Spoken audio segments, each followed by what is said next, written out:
Brothers and fathers, listen to the defense which I now make to you. When they heard that he spoke to them in the Hebrew language, they were even more quiet.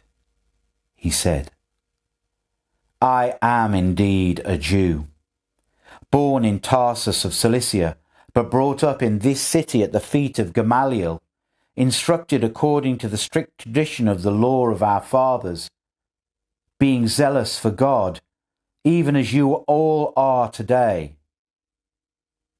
I persecuted this way to the death, binding and delivering into prisons both men and women, as also the high priest and all the council of the elders testify, from whom also I received letters to the brothers, and travelled to Damascus to bring them also who were there to Jerusalem in bonds to be punished.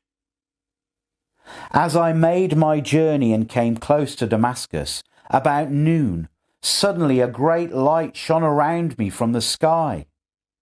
I fell to the ground and heard a voice saying to me, Saul, Saul, why are you persecuting me?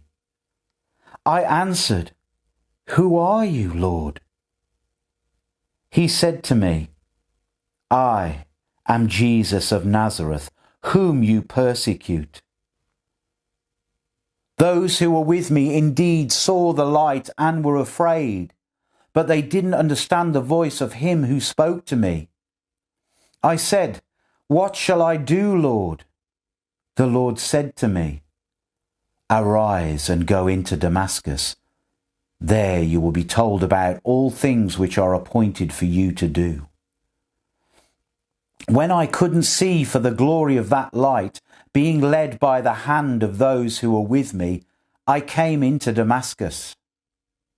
One, Ananias, a devout man according to the law, well reported of by all the Jews who lived in Damascus, came to me, and standing by me said to me, Brother Saul, receive your sight. In that very hour I looked up at him. He said, The God of our fathers has appointed you to know his will, and to see the righteous one, and to hear a voice from his mouth. For you will be a witness for him to all men of what you have seen and heard. Now why do you wait? Arise, be baptized, and wash away your sins, calling on the name of the Lord.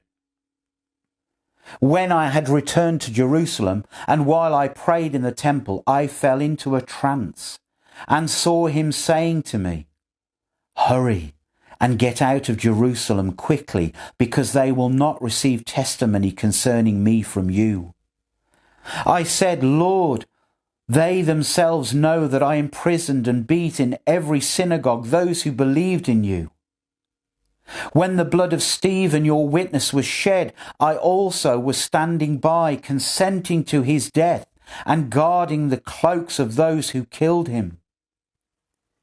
He said to me, Depart, for I will send you out far from here to the Gentiles. They listened to him until he said that. Then they lifted up their voice and said, Rid the earth of this fellow, for he isn't fit to live. As they cried out, threw off their cloaks, and threw dust into the air, the commanding officer commanded him to be brought into the barracks, ordering him to be examined by scourging, that he might know for what crime they shouted against him like that.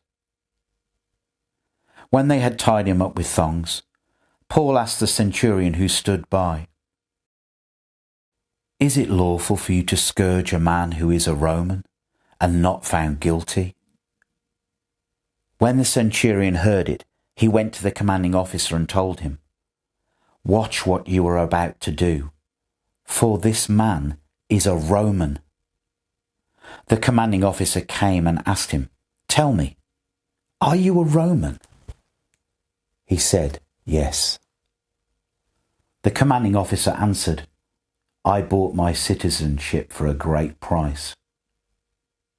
Paul said, But I was born a Roman.